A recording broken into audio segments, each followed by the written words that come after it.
so good to see you. I love applause at the beginning. Then I think no matter what happens, you cannot take it back. Okay, I do like to rock a lot of navy, monochromatic. I didn't know I was going to match the background so precisely. I feel a little bit like Harry Potter with a head out of an invisibility cloak. Like, I don't know if you can even see that I have a body.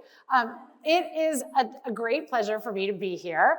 I am a professor at the University of North Carolina, and I know that I have lots of friends here, which is awesome. It's so great to see everybody again. I am an organizational psychologist, so in the business school, I sit in, depending on where you went, the management area, the leadership area, the OB area, that area. My PhD and my area of expertise is human behavior, and one of the things that I have taught, among others, for all the 20 years that I have been at Keenan Flagler, actually I started July 1st, 2004, so Monday is my 20-year anniversary. Yep. And all of those years since I have been there, I have taught negotiation. And teaching negotiation, although it's not all that I do, it was my entry into doing what I now do most and what I really love to do, and that is specifically use behavioral science, use psychology to help women excel. And the way that I got into that was took negotiation in business school? Okay, good. Most people take negotiation in business school, awesome class. But I teach everybody. But what I noticed was that even though 70% of the students were men, it was disproportionately the women who would come up after class to the podium, outside in office hours, all of that, to talk about challenges that they were having in their negotiations. Either something about maybe anxiety or fear at doing them, or not getting the outcomes that they wanted. And in those conversations that were mostly with women, I realized that women had questions that weren't being answered anywhere else. And so I started to develop content and do more work specifically to addressing all kinds of challenges that women might face at work and giving them science and strategies to think about how can I feel like I can handle those challenges and be successful with them. So that's a lot of what I do. A lot of my work is in situations like this. I'll call this professional development, right? You already have your degree. You're simply here to learn and to think about how you can take things from this event and apply them to your life as quickly as, probably Monday. And so I will say, I think I'm going to move my hair because I think my hair is causing that mic thing to happen there. I'm going to do that and be not necessarily very still, but I'll try to not create any interference. Okay, so thinking about behavioral science for women, a lot of what I do is give people strategies in the workplace to be able to advance. And on that, what I want to say, right, is this is your very valuable time that you have given up to be here. This is your time. This is not my time. I have been a professor for 20 years. It's a weird job. The way that I have come to survive staring out at rooms full of wonderful faces like yours is I interpret silent stares as complete and utter fascination with everything that is coming out of my mouth.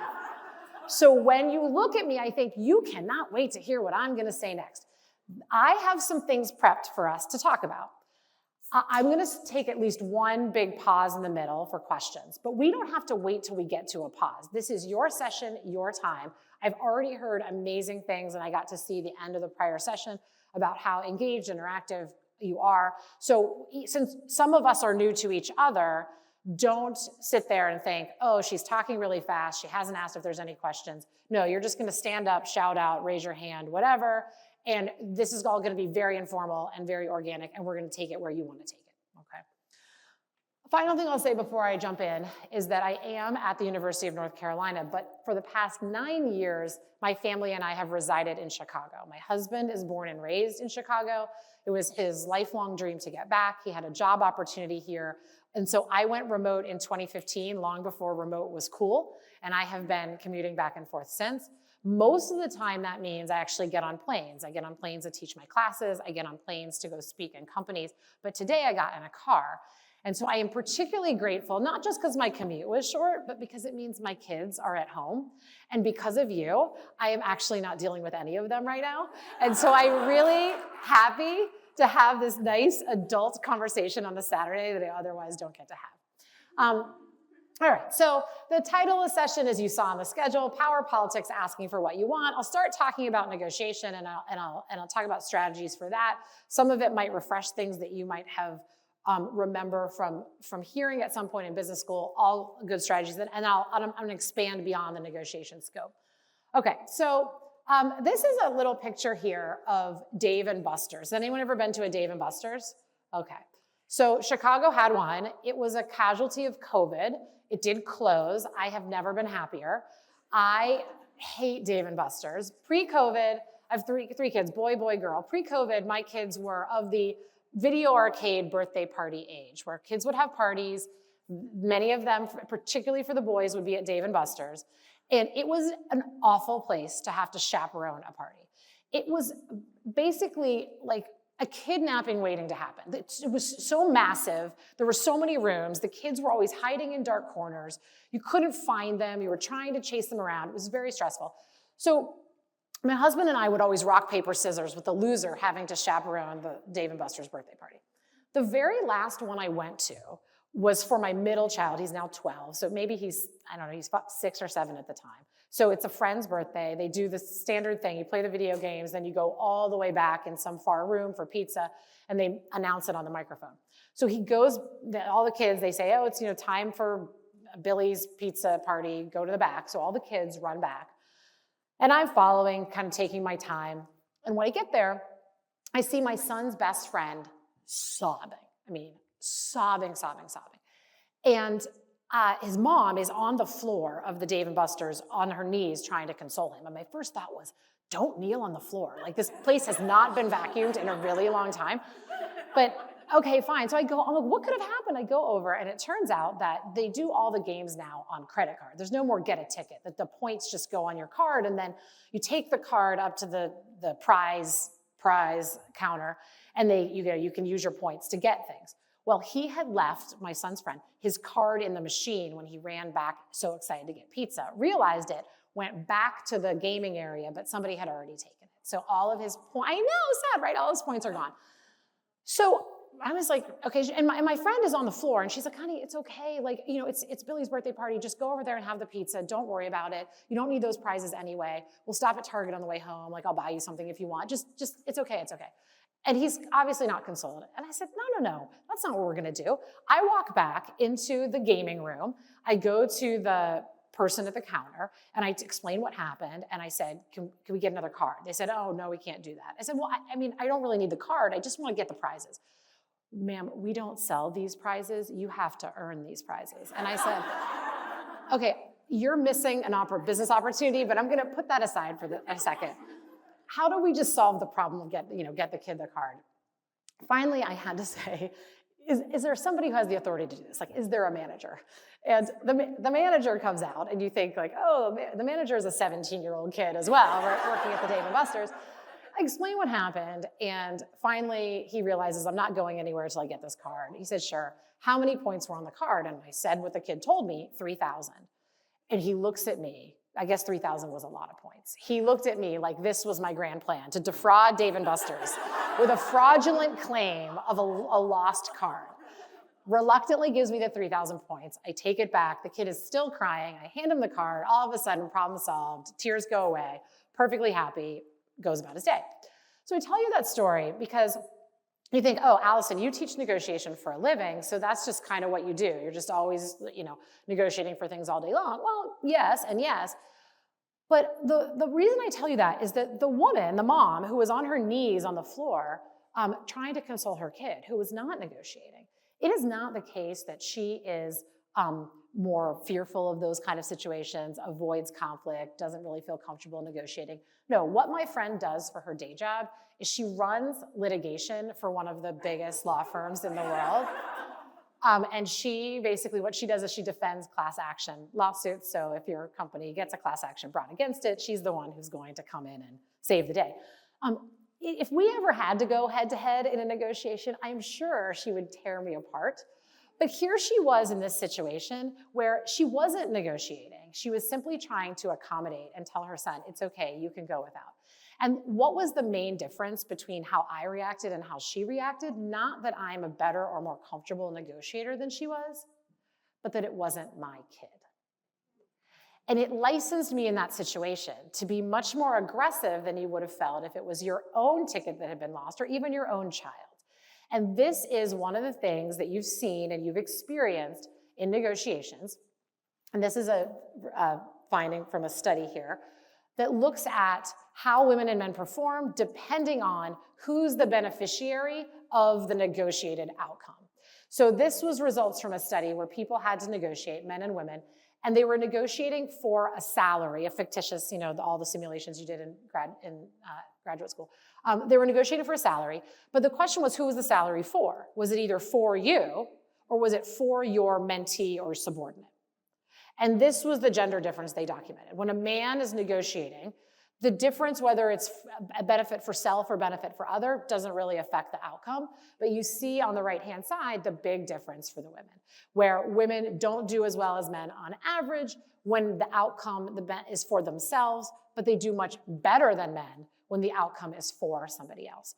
It's one of many studies that we can look to that would say that there aren't skill differences between men and women, because if there were, changing the story like this shouldn't change the outcome at all. But all of a sudden, I make the benefit for somebody else, and it changes women's performance substantially. So that's amazing. I always say, in organizations, that's a good finding to know, because if you need people to negotiate on someone else's behalf, you should find a woman. She's going to crush it. But what we want to do is we want to bring up that darker purple bar to say we don't want to be in situations where we have deficits for negotiating on our own behalf. So what I want to talk about today is what I call short game strategies and long game strategies. Short game strategies are things like, I have a conversation coming up next week or tomorrow. What are the things that I could do in that to set myself up for success? Long game is going to be taking a step backward and thinking, what might be coming up 6 months, a year, 2 years down the road? Maybe I don't even exactly know what the negotiation is going to be yet, but I know it's going to be something. So I want to talk about both of those and think about strategies for success. As I said, you're going to jump in anytime with stories, questions, anything. Okay, so short game strategies, these are the ones I'm going to remind you of that are very evidence-based, easy to execute, and will get you very far if you can just do these 4 things consistently. The first one, the first part of the first one is going to be aiming high. So I'm going to show you just at a couple points here some data. I showed you one. I'm going to show you one right now to look at the impact of our minds and our thoughts on our negotiated outcomes. So another study, the details are this is going to bring you back to all your fun memories of business school, right? Are you feeling like super nostalgic already? You're either, right, the job candidate or the job recruiter. But in this study, so people who were a job candidate were told, you're going to negotiate over a signing bonus. You need at least 10 to say yes to this job. You're hoping for 30, okay? Bottom line aspiration. You remember all of this. Then the recruiters are told, you want to pay the person something. You're hoping it could be maybe around $5,000, but you're authorized for this particular candidate to pay up to 20. So when you do that, you get that bargaining zone that you know and love, where you have anywhere from 10,000 to 20,000 is a workable agreement that both sides could take. What was interesting about this study is everyone had that information, but the candidates, and only the candidates, they gave them what I'll call a mindset manipulation. They told half of the candidates, remember, you need at least 10. Put your mind on the bottom line. Focus on making sure you get at least your minimum. The other half of the candidates, they told them, focus on your goal. You are aiming for 30. That is your stretch goal. Now, 30, of course, is out of range. They don't know that at the time, but they focus their head on one of these 2 endpoints of their range, and this is only guidance given to the candidates. They then send these candidates out to negotiate with their respective recruiters, and when they come back, they calculate the scores. Which candidate does better on average, gets a better deal? The ones who focus on their aspiration or ones who focus on their bottom line? Right, okay, basic goal setting theory. Ambitious goals drive better performance. So the ones who focus on their aspiration do about $2,000 better out of $10,000 possible outcome just by where they put their head. They don't have any other advantage simply focusing on their goals. That alone drives performance. That is a really important point for us to remember, that there is no actual tactic or strategy being employed here other than a mental focus. But the other part of this study that I think is the most interesting is that when people were done, they asked them, before they knew how everyone else did, they said, how happy are you with your deal, right? Scale of 1 to 7. 7, I'm not happy. 1, I'm not happy. 7, I'm ecstatic. Who's happier? The bottom line people, right? Because, why? That's right. They're not evaluating their objective performance. They're evaluating what they got relative to what they hoped for. You go in with low expectations, you exceed them, you end up quite happy.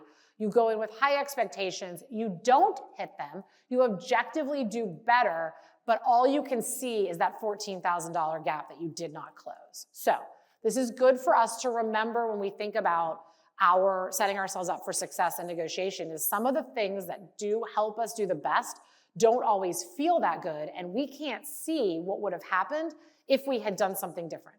So high aspirations do help people, even though sometimes in the moment it's hard for you to get past the idea that there are things you wanted that you didn't get. So that's the aim high piece. The move first piece, right? We remember this. This is first offers are advantageous in negotiation. Of all this negotiation science I ever teach people, whether they're in business school or post, this is the one where people their intuition doesn't match the science generally. There's always this idea that the person who talks first loses. I want to see what you have to say. I'm going to sit back and react to you. And you can do those things, but more often than not, what happens is you get anchored by whatever it is the other person says or offers, and you end up not getting as good a deal for yourself because you start negotiating with yourself in your own head. So setting high aspirations and being the first person to put the proposal on the table is very helpful for thinking about going into a conversation and being able to advocate for yourself successfully. The second one there is the idea of, whenever possible, don't just pitch one solution. Don't just make one offer. Make 3 at the same time. So thinking about 3 different paths to get whatever it is that you want that could make you happy. If you can think of alternatives that get you there, different ways that make you happy, putting 3 solutions on the table is valuable for doing 2 things. First, for being able to make a really ambitious first offer, but soften its impact on your relationship by saying, I'm giving you choices. Human beings like choice, and they like people who give them choices.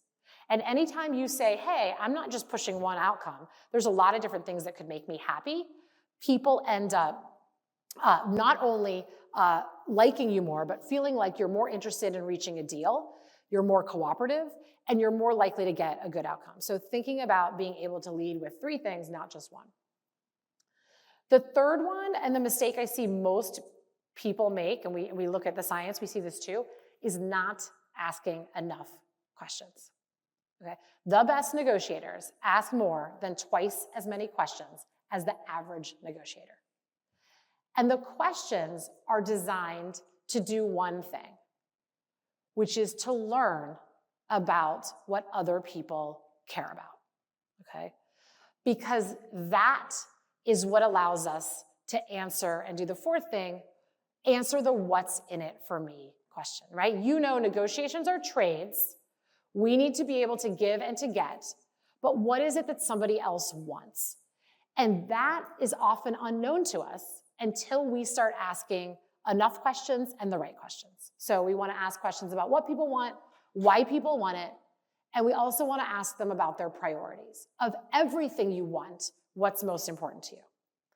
And failing to ask questions continues to trip up even the most experienced people in negotiations, even people in very senior levels of their careers. So I teach in our, right now, I'm teaching in all of our fully employed working professional programs, so students who work full-time jobs and go to school, whether in person or online, and on average, those students are a little older with a little more job experience than somebody in a full-time program. But I was just recently had a conversation with a student who said, this is just what caused me to lose one of the biggest negotiations of my career to date, was not asking enough questions. What he does is he works in M&A for a large firm. He pretty much buys up small firms from their founders. That's his job. He said, I do this all the time, and I've come to have a set of assumptions that in this case, he found out were wrong. Basically, he tried to buy somebody's company, and they didn't sell to him. It was the one that got away, and he really wanted to buy it. He thought it was a great loss to the company. He said, but only after the fact did I figure out what I had done wrong. He said, typically, what founders care about is they care about the valuation that you've put on their company. And if you show them the spreadsheet that shows them that you are valuing their company in a generous way, they're going to sell to you because that's what they want. He said, we wanted this company. We knew we were valuing it in a generous way. So we did the spreadsheet, we made the presentation, and he was like, okay, sure, but wasn't completely sold. The plan was for this founder to come and work for my student's firm and work partly on his business, but on other things as well. And the founder, he said, was asking various questions as we were negotiating about what would his role be, what would his title be, what would his job responsibilities be, what projects would he work on, et cetera. And we were dismissive of those questions. We were like, whatever, we'll get here, we'll figure it out. We kind of waved our hand at them. And ultimately, he didn't sell to us. And he said, what I pieced together after the fact was, I knew the founder was fairly young. He was in his early 40s.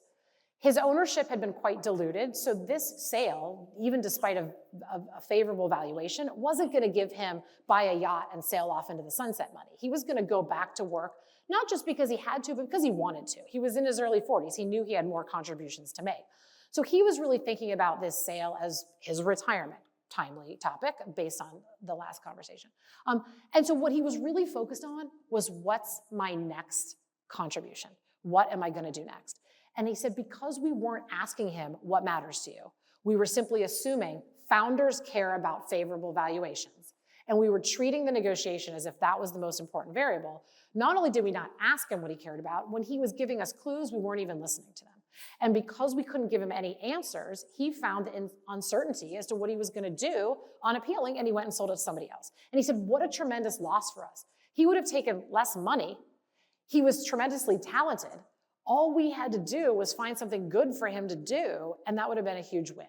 So that idea of getting curious and asking more questions is something that we see people fail to do all the time. And if we can reset ourselves on that and remember to do that, it helps us answer that what's in it for me question. And I always say the person you're negotiating with is a new person.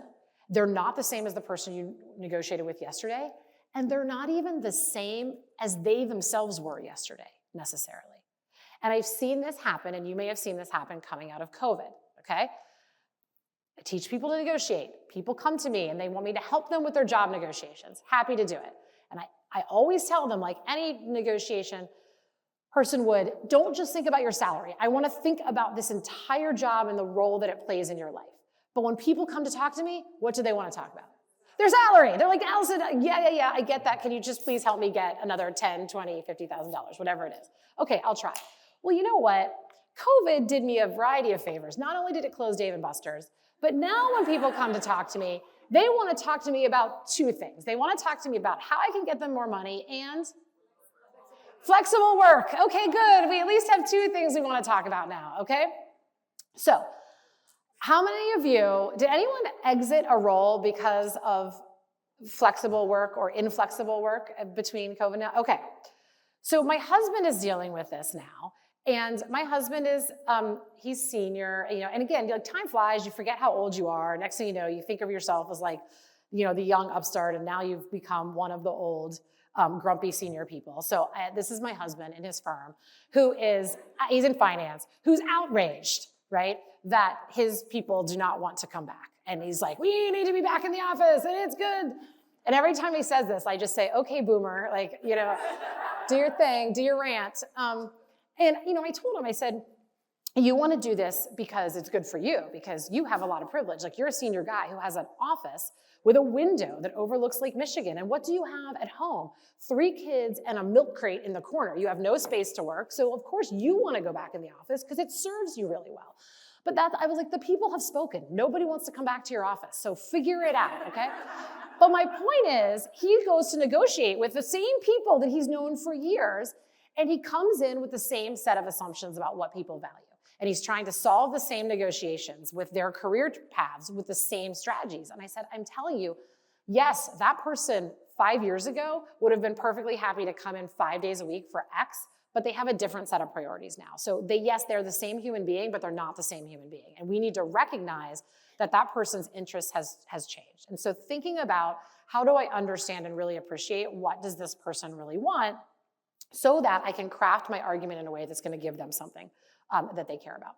Okay, so as an example of that, this is a very specific example that Sheryl, ooh, don't do that again. Do not look down. Okay, Sheryl Sandberg asked when she told the story about negotiating with Mark Zuckerberg at Facebook, basically said I went in to negotiate for comp, and it feels like how can you make a what's answer or what's in it for me question when it comes to your own compensation? But I thought what she said here was very, very smart. She said, of course, you realize you're hiring me to run your deal team, so you want me to be a good negotiator. And I love the second one. This is the only time you and I will ever be on opposite sides of the table. I think what that said, just in 2 short sentences, was that these skills that I'm using here in this moment are actually skills that will be used for your benefit. And what am I also giving you in this, right? My loyalty and my allyship. And I thought it was subtly said in 2 sentences to always think about how do you convey that what's in it for me. Okay, so those are our short-term things. The things that we can do, we have a conversation to prep for, it's tomorrow, it's next week. What I want to talk about is what are our longer-term things that we can be thinking about. So I'm on LinkedIn a lot. It was another one of my COVID projects. I started posting on LinkedIn. This was one of the favorite posts that happened across my feed, okay, several months ago. Women only really want 3 things: equal pay, respect, and pockets. And I thought, that's pretty true, right? Okay, good.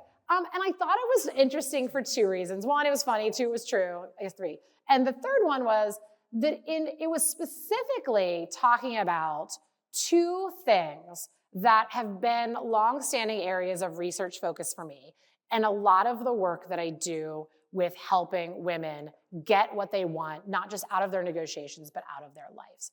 So when we think about pay is a form of power. Controlling a resource that has value. Money is the most valuable, right, liquid resource we have. And so when we control money, whether we control budgets at work or we have personal wealth, it is a form of freedom and control over our own lives and power. Respect is what we as psychologists talk about as status, right? Being respected by other people. And these are fundamental human needs, right? The reason this rang so true to everybody on LinkedIn is that all human beings want power. All human beings want status.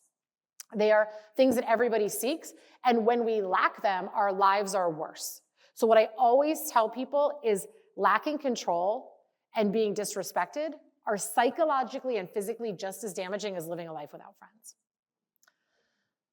But what was also interesting to me here was the order, right?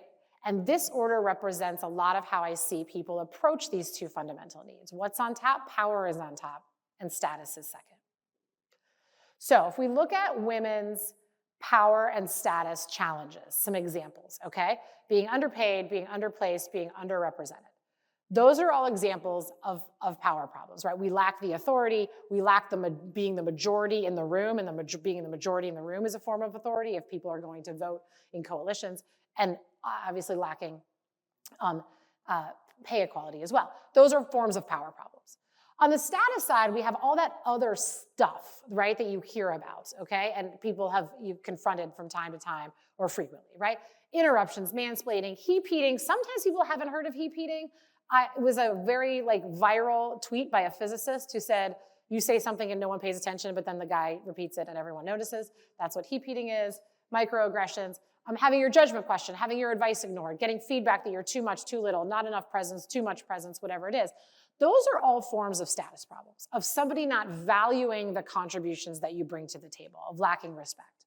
Now, that's a really sad and depressing slide. It's not telling you anything, right? You're like, Okay, I don't stick in the sadness, but I put all that up there and you're like, oh my God, that's a lot to deal with. And so what happens is a lot to deal with. And when we have too many things on our to-do lists, right, whether it has to do with picking up dry cleaning or getting what we are due at work, it's easy to start to think, I need to triage, I need to focus on the most important problems. So what I also want to help people do is when they think about negotiating is back up from the conversation that you're going to have tomorrow and thinking about how you're going to set yourself up for the conversation that you're going to have next year or 2 years from now, by making sure that when you show up in that conversation, you are a person that the person across the table highly values. Because when you go in to try to get something, whatever it is, or I'll reverse it. If someone comes to you and they want something from you, whether it's pay or promotion, they want you to buy their product, use their service. If you are looking at that person and you do not respect and value them, are you going to give them what they're asking for if you have any other choice? No. And people won't do it to us either. And so when we sit with people who don't appreciate our value, what we end up having is all the negotiation strategy in the world can't necessarily help you be more influential. So the challenge with these things about status is it's not necessarily something you can always build in a moment, in 30 seconds. There are certain things you can do in introducing yourself to a stranger to get their respect, for sure. But the longer period we have to build in our audience's mind how valuable we are, the better off we're going to be. So when I talk about long game strategies for being influential, one of the things I want you to start to think about is to start thinking about this notion of status, that it means being valued and respected by other people, and that you can influence it. And that when you influence it, long before you start to have conversations about how much power you should have, you will set yourself up for having better success in those conversations about power. So thinking about status first is going to be really, really important for our long-term success. Okay, so how do I do that? So this is where I do a lot of research. The little swag that's in the middle of your table is for you, the orange postcards and the stickers. So I won another COVID project. Dave & Buster's closed. I wrote a book. In COVID, I finally had some space in the fact that I wasn't teaching and speaking as much as I was to finally do something I wanted to do, which is to write a book about status and power for women. So I did. It comes out in September. It is called Likeable Badass, How Women Get the Success They Deserve. There are laptop stickers or water bottle stickers and postcards. Those things are yours. You will all get a copy of the book when it comes out in September. But the fundamental, yay!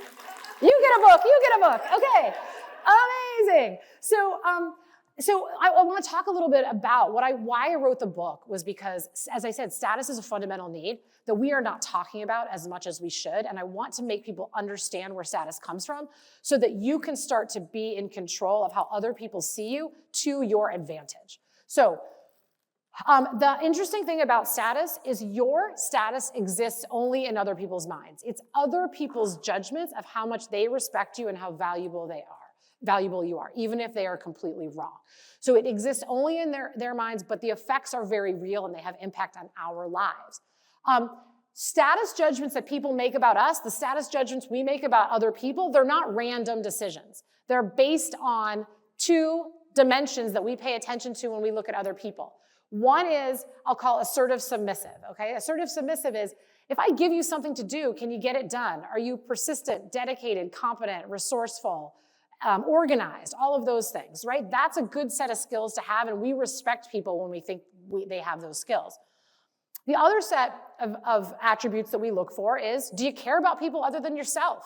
Are you other-oriented? Are you honest? Are you sincere? Are you likable? Are you helpful? All of those things. So it's not just one trait, and likable badass is my catchy term for this very well-rooted foundation in social psychology called the interpersonal circumflex of person perception. I call the book Likeable Badass because if I called the book, there are two dimensions of the interpersonal circumflex of person perception, nobody would buy it, okay? So, but what it's referring to is it's referring to the two judgments that people make to determine how much they value other people. And we want to make sure that we are doing all the things we can control that allow other people to say, yes, I see you as a person who is assertive and who is warm.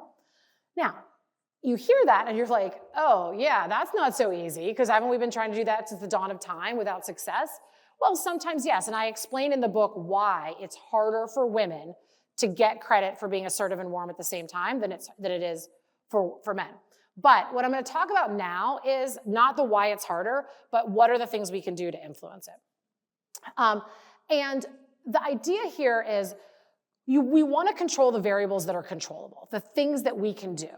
And I'd say if the person sitting next to you, they might have been a friend you came with, they might have been somebody you just sat next to and met today. So you might know a lot about them, you might know a little bit about them.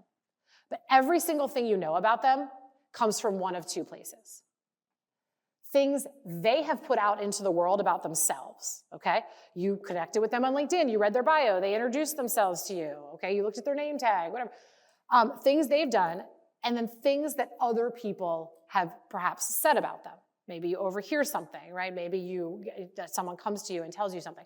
So all the information that people have about us comes from two sources: what we put out, and then what gets repeated by other people. And those two things are critical for thinking about building our respect and value in other people's eyes.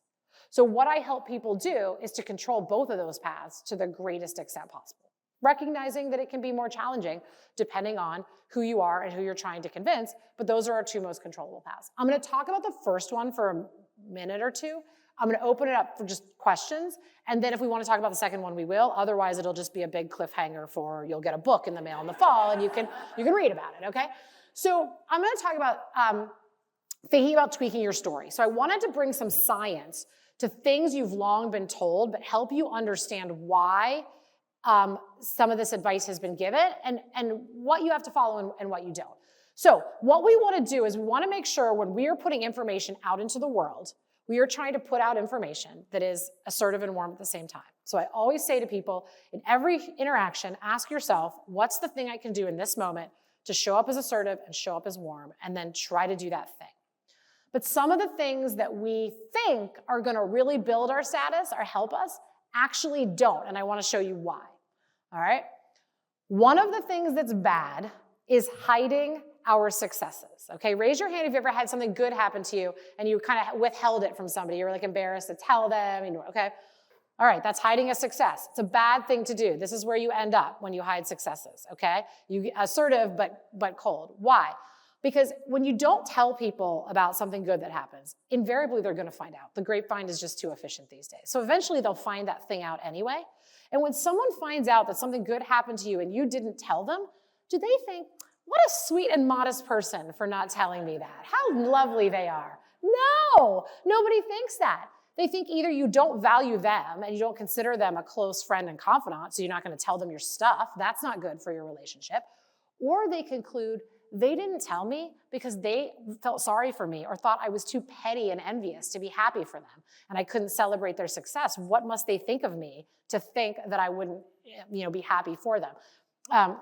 And so when we hide our successes, we think we're getting a warmth benefit from being modest. In actuality, we're getting the opposite. So sharing the things that you're doing is relationship building, and we should be thinking about ways to do it. I'm going to give you some, if you're like, yeah, I hear you, but there's no way I'm doing that. I'm going to give you some ways that even the most fearful self-promoter can start to be really authentically putting their story out into the world. Okay, that's one. Rejecting compliments is where this ends up, right? People believe what we say about us. They take what we say at face value. That is good when we talk ourselves up. It's bad when we talk ourselves down. When you give somebody a compliment, when someone gives you a compliment and you dismiss it in some way, they're going to say, oh, you're not as good as I thought you were since you just told me that wasn't true. And it's like handing a gift back to somebody and saying, no thanks, you keep it. So that rejecting compliments is the worst of the worst because it gets you neither assertiveness nor warmth. Humble bragging, which is when you try to say something positive about yourself, but you pretend it's a complaint, like, oh my God, people always confuse me for Reese Witherspoon. It's such a drag, or whatever it is. No one has ever confused me for Reese Witherspoon. I just really, really want them to. So that's a humble brag. Don't do that. That's bad. You know that. The self-deprecating behaviors, which something I've had to really, really, really work over the course of my own storytelling to rein in of saying things about yourself that put yourselves down. We do it for a couple of reasons, one of which is because self-deprecation is a form of humor. And so a lot of comedians, their whole shtick is basically being able to make fun of themselves on stage. It can be funny, but when it's at your own expense, humor, although you get credit for warmth, you end up losing credit on the assertiveness because people think you're not that good. And then the apologizing for things that you don't need to apologize for, it's not a terrible behavior. It's just submissive and warm. And if you don't have anything to be sorry for, then you're already seen as perfectly warm already. So you don't need to be doing something else that's good for warmth. Things that are better from a science-based perspective, Humor bragging is different than humble bragging. Humor bragging is saying something positive about yourself and then saying something funny about it, but not self-deprecating. So if it was, if I said, oh, I was on local TV, and the makeup artist that helped me get ready did such a good job that I told her I'd get her name tattooed on my arm or something like that. Or I got carded for everywhere I went the rest of the day, something like that. Where, again, none of you even chuckled, so it's not hilarious, but it's like funny-ish, and it's not self-deprecating, right? It's not at your own expense. So saying something positive, putting something in there that's humorous, that's not self-deprecating, is a strategy that has research support behind it that you get credit for seeing as more assertive and more warm when you do that. Humor, again, any humor that's not at your own expense is a good behavior. Superfluous apologies. I'm a serial apologizer. They're just not going away. Okay, I do it all the time, gave up on trying to control it. It's just way too cognitively difficult. Superfluous apologies are when you apologize for things that everyone knows cannot possibly be your fault, like sorry about the rain. Superfluous apologies are actually reputation building. So if you feel like I just need to say I'm sorry for lots of things, try at least shifting some of them into superfluous apologies, things like sorry your coffee's cold or whatever. Because they show that you care about other people, but they don't take a hit to your own competence as a result, okay? And then similarities is something, anytime you point out a commonality that you have between yourself and another person, similarity is the greatest basis of liking and attraction that psychology has ever documented. We like people who are like us.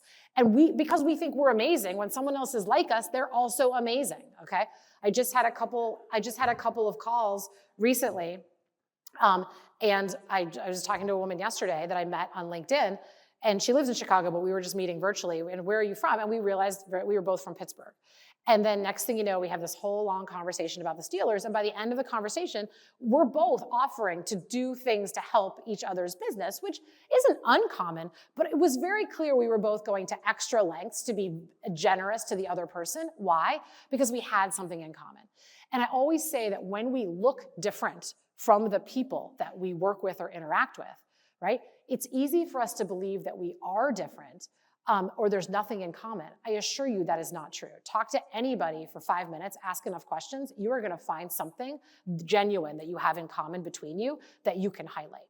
But if we don't do that, and all we do is people see us as physically looking different, then it's possible that we won't get the benefit of the similarity the way other people do. Okay, so this is my one strategy I wanna give you.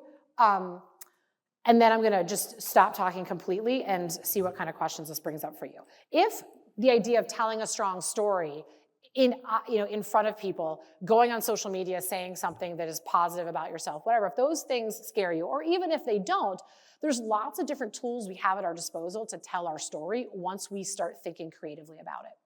So I wanna show you a couple of out-of-office emails. Did anyone put their out-of-office on? They're only here on the weekends, so you don't necessarily need to do, ABS, you've been here for a while, right? Okay, so I was kind of raised the idea of not to use my out-of-office. I wasn't explicitly told this, but I was like, one, if you're not working, you don't wanna draw attention to it. And if I'm traveling, my mom always told me you never tell people you're gonna be out of town because they're just gonna rob your house. So I felt like the out-of-office was just like announcing into the cyberspace, like, please come rob my house. So I never did it, but I met now somebody who is a very dear friend, and I will tell you this, I met her in an airport bar. And so when you come to these events and we talk about doing networking and meeting people, you really never know where the next great sponsor, mentor, advocate, friend in your life is gonna come from. I met her at an airport bar. She is also a fellow speaker. And once I started interacting with her and I sent her emails, every single time I send her an email, I get a message back that looks like this. There's a lot of text, but I'm gonna show you what it is. Okay, this is one of the ones I got.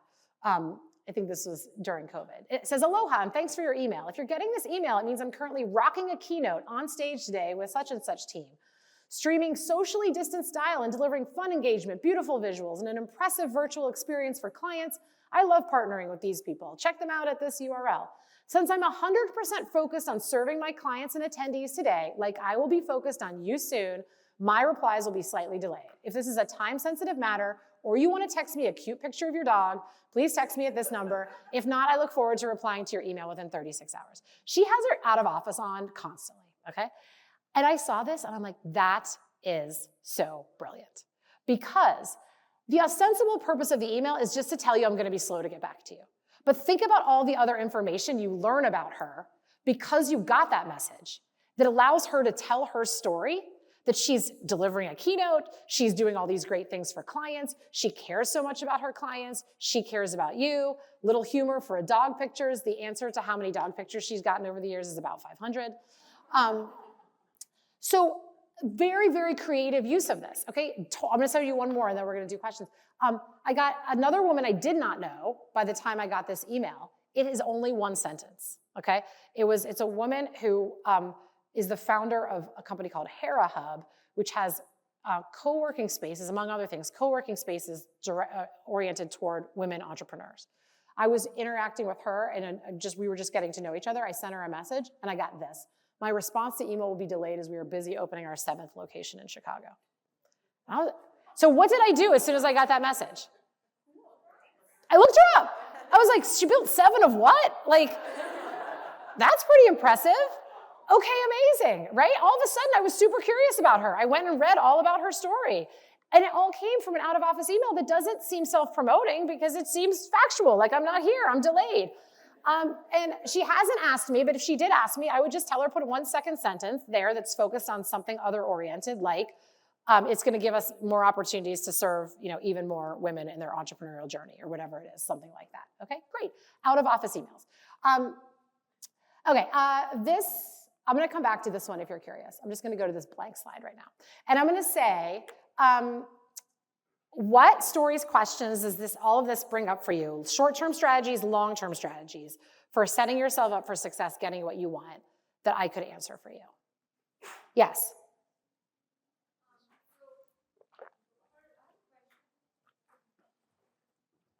Hi. So I have a question regarding the email that you showed, or maybe a similar sounding email. I like creative out of office emails, especially ones which show tell something about the user, the person I'm emailing. But in the past, I've received looks when I have been creative with my out of office emails. I don't know how it's perceived. So, in your experience, what do you think how it's perceived? Okay. This is one of the things I try to do in the book, and I try to do in general when I talk to people about strategies. I always try to talk about the underlying problem that you're trying to solve and the variety of tools you have to solve it. So what's the problem we're trying to solve? The problem we're trying to solve is not send out-of-office emails. The problem we're trying to solve is what are the different channels through which I can convey to as many people as possible that I'm a very competent, capable person with value to add. I'm very assertive, and I'm very other-oriented. That's my ultimate goal. Out-of-office email is one of almost infinite number of tools that we could use for it. So if it's appropriate for your context and you think that works for me, then you could use it. You could also you could play around with the tone, right? Rachel's is very long and playful. Felina's is very short. It's one sentence. Maybe you can convey the same information in a different style. You do want to think who's most likely to receive this. And if it's going to be internal people, because they're emailing me the most, well, I do want to have an email that's appropriate for the people who are going to see it the most, for sure. And you're going to have to adjust and say, oh, wait, I tried something. I did that to try to get more credit for my status. It's not doing that. So that right now is not the right tool. I either tweak it or I abandon it and I do something else. I don't have my out of office on still, even as much as I should or could, even knowing this strategy. I forget sometimes, I don't feel like it, it doesn't feel right. So you have options. So I think if you want to use your out of office, start thinking about, can I play around with what I'm saying so that it's not getting me responses that are working against my status rather than for them, or don't turn it on at all and go approach this same goal that we all have, which is to convey friendly strength to the world, to show up as our true, likable, badass selves through different channels. It's not the only path that you have.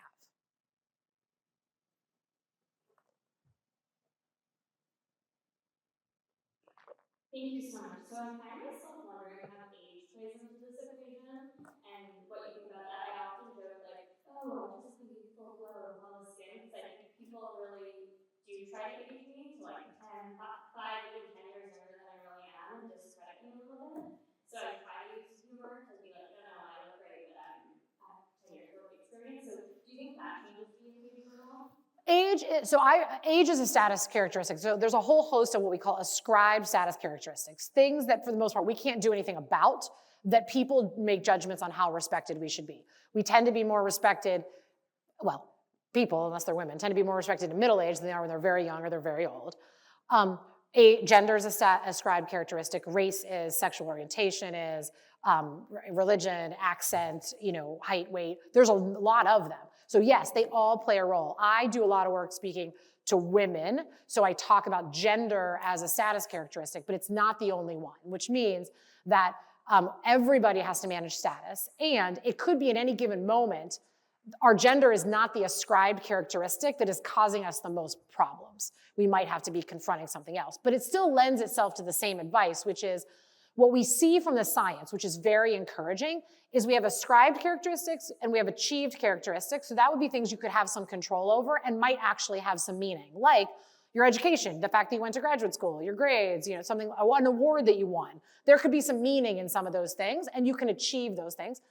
But then we also see that your status is affected by how you show up, sometimes in ways that are somewhat meaningless, but they're very controllable. So that whole thing that the person who talks the most then gets the most respect in the room, and that's the man, it's super frustrating because they're not actually saying anything that makes any sense, but they're just saying a lot of it. Well, yeah, it is the case that the faster you talk, the more you talk, the quicker you respond to questions. Those are all cues that people use. They don't have a lot of meaning all the time either, but you can start to show up in ways that affect those things if you wanted, or do all of these other things. So yes, age can be status related.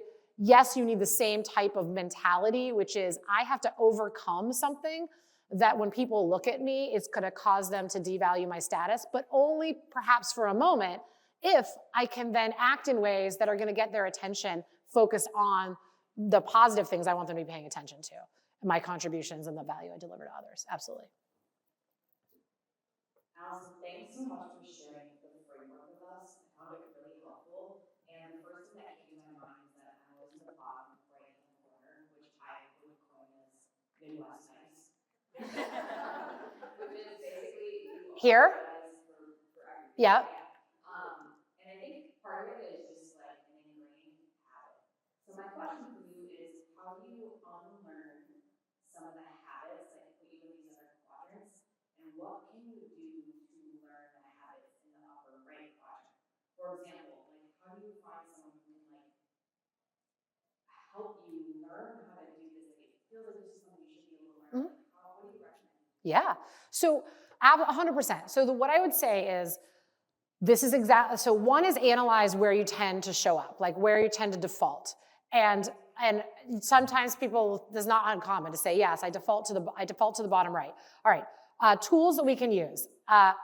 And what a coincidence, they're in the book. Okay, so one is to start becoming highly aware of your behavior. So I have a tool in the book called a storytelling audit, which asks you to track certain things that you're doing for a period of a week. Okay, the reason is that sometimes we don't even know where we're showing up. So the question I always ask is, how many cups of coffee did you have yesterday? Within one, most of you could probably tell me. But if I say, how many times did you self-deprecate yesterday? You will have no idea, right? And that's because our stories and the things that we do are on autopilot. So one is we're going to bring some conscious awareness to it. I have a tool to be able to do that, track it for a week. Second is I identify something and I say, I want to work to change this. And I talk about the things that I've done. So one thing I did when I did my own was I realized how many apologies I had. I worked to try to change it for a while. It was too difficult. I dropped it. But I realized apologizing isn't the issue. It's really about, I just need to do something that is getting me to the upper right, okay? So if I'm apologizing and I know that that's a warm and submissive behavior, fine. I just need something else that's more assertive to go with it. The one that I was able to change and needed to change was I'm a big self-deprecator, and like you can't make this stuff up. I was writing a book about not self-deprecating while self-deprecating, and when it went to my editor for the first time, they were like, and they cut out all these things. Like, why are you cutting yourself down all the time? And I had this whole big like epiphany about why I do it, and I'll spare you the whole story about myself here, but the idea is be aware of it and then start to practice and figure out what you can change, what you can't, and if you can't change something, then you're like, okay, I'm gonna move on to my next thing. And that's the evolution that I went on, and I get better at it with practice. I still do things, I catch myself more often than I do. I probably catch myself more often than everybody here because I spend my days thinking about it, but you'll get better at it too. And then that's where, and this is another part of the book, and I think it sounds like this is part of what's next, is thinking about mentoring, is that when you think about mentorship, one is good mentors for you cannot just be people who have your job 5 years ahead or 10 years ahead, but people who do a good job, like conveying a lot of assertive warmth. When I ask people to say, give me a likable badass in your life, no one has trouble with mentioning lots of people. I'm like, what do they do specifically that makes you feel that way? They have a harder time breaking it down. Like, talk to them, ask them, how are you kind of showing up? What do you do that I could emulate? So thinking about getting that kind of coaching and mentorship, even in just, doesn't have to be someone who's mentoring you the rest of your life, but somebody who you're talking to about those things. So it's a skill development, just like any other skill that you have. And then the final thing I'll say about it is I always say, like, add, don't subtract. Start with what you're naturally good at.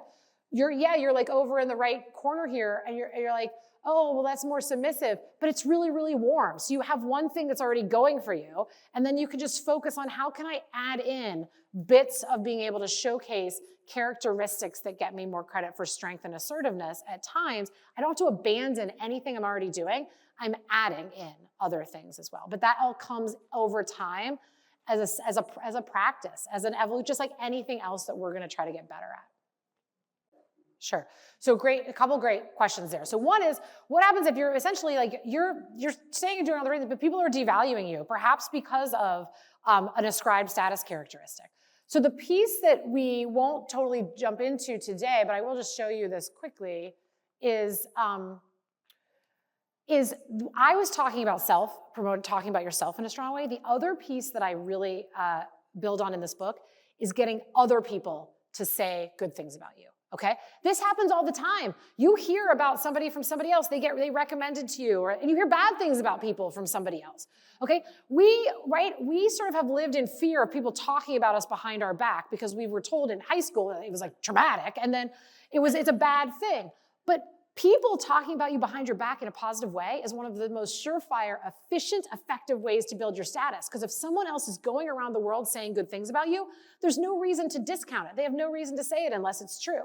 So one of the things I help people think strategically about is how you may not be able to do anything in that moment to change that person's mind, but maybe somebody else can. Maybe a person that they already really respect, who values you, could be going and saying good things about you, and that is how you start to build your status with them. I'll call that person an other promoter. They're promoting you to a third party, often when you're not around. And what I talk about is 3 steps that we can control to get more people to promote us more often. But one of them, because I'm not going to make you wait till September to answer your question, is ask them. This whole idea of negotiating for ourselves, we think about negotiations for pays and promotions. Negotiate what other people say about you to people when you're not around. I do this all the time. This person thinks highly of you. I really need them to do X. They're going to be much more likely to do it if you ask them. Would you be willing to ask on my behalf? Would you be willing to recommend me? Would you be willing to tell somebody what good work I'm doing that's invisible to them? Because I don't think they know what I'm doing and it's too awkward for me to have an opportunity, but I know they trust you. I do this stuff all the time. And you know what? People who value you are so happy to do it because it's super easy for them. And they're like, you're going to tell me something that I can do easily that makes you really happy. And of course I'll do that. So think about that. You might be best served by asking somebody else to start building your status for you in those contexts. And then on the social thing where you said, I like to take videos and people are criticizing me, what I was thinking is strategic and authentic are not opposites. This is one of my big lines. You should be both. I already know that you found me and were getting me, something I don't know how to do at all is get good videos of myself on Instagram. Think about what you love to do and then think about how you could use that to distinguish yourself as capable and caring. So for example, right, you're doing not just your own, right, but you're doing Forte's, right?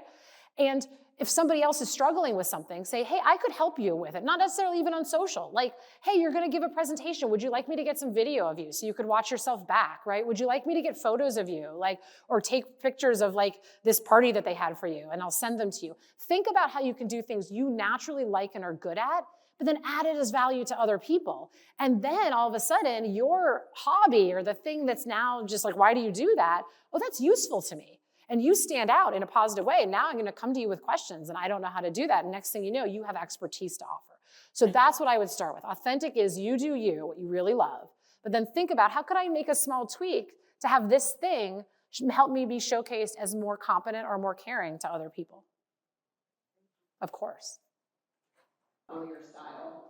Yeah, so first is don't assume that just because the phone has rang or the email that you have to respond instantly. Even in those situations, what I would ask is, could you buy yourself time, right? Even with something like, I want to have this conversation, can I call you back in 10 minutes to do this? Or I was just about to go into another meeting, or don't answer the phone and let it go to voicemail, or wait and respond to the email. So first is, do you have the luxury of even 10 minutes to gather your thoughts? And if so, advocate for that. Because there's a lot of stories we can say. Pretend you have to go to the bathroom, okay? I always do like in face-to-face things. It's like, I need water, I need to go to the bathroom. You can get the luxury of some time. I do think that just starting with asking questions is where I would always tell you, is like, if you can just get your brain to start practicing when you're in the moment, asking questions. Let me make sure I understand what's important to you, what you're trying to solve, what you need from me today, et cetera. That will give you a chance to make sure you're seeing the problem accurately. It'll buy you some time to start to like think about it. And then think about like, what's the move? Like, do we need to resolve this right now? Or can I have some time to think about it? Then buy yourself as much time as you can. And work from there. But then I think if you have to say, no, I have to do this right now, what I would do, and put it on a Post-it note on your computer or your laptop if you have to, is like questions and strong opening offer, whatever it is, right? To think about doing, if you just do those two things in the moment, you'll get yourself enough of the way there in a conversation that then you can continue it on going forward. Of course. We have time for maybe one more question, but I don't know if no one has a question, that's also okay. Just want to make sure. Of course, thank you. Yeah, if you're very valued and respected, you can ask for whatever you want. The person, they may not say no, but they're going to try to say, if there's any way I can accommodate this, I'm going to try to accommodate it. We want to be in that situation for as many people as possible, as many times as possible. Okay, so this is all kinds of stuff you can check out.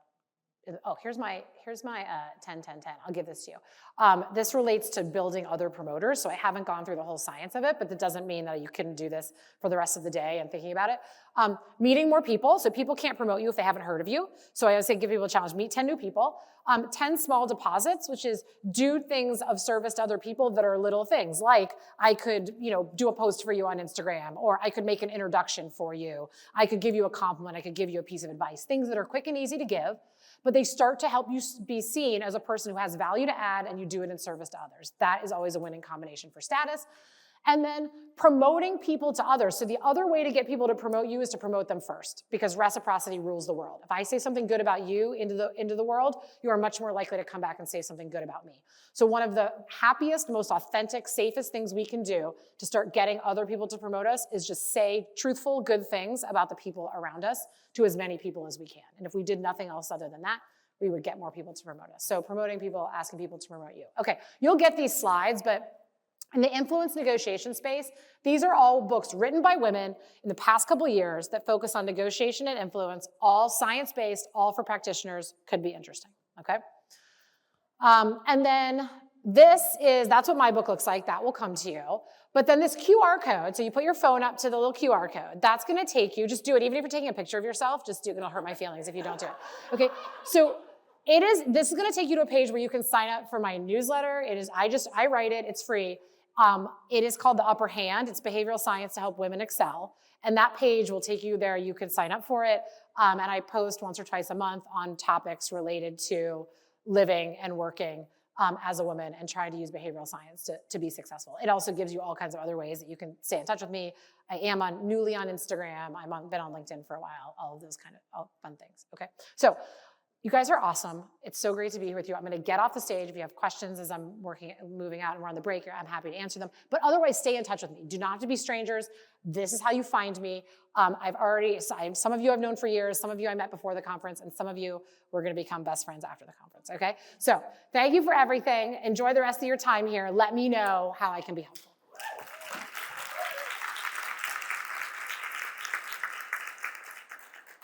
Thank you so much, Allison. This is a really nice segue. We have a 15-minute break, and I have so many more announcements, but I'm almost done. So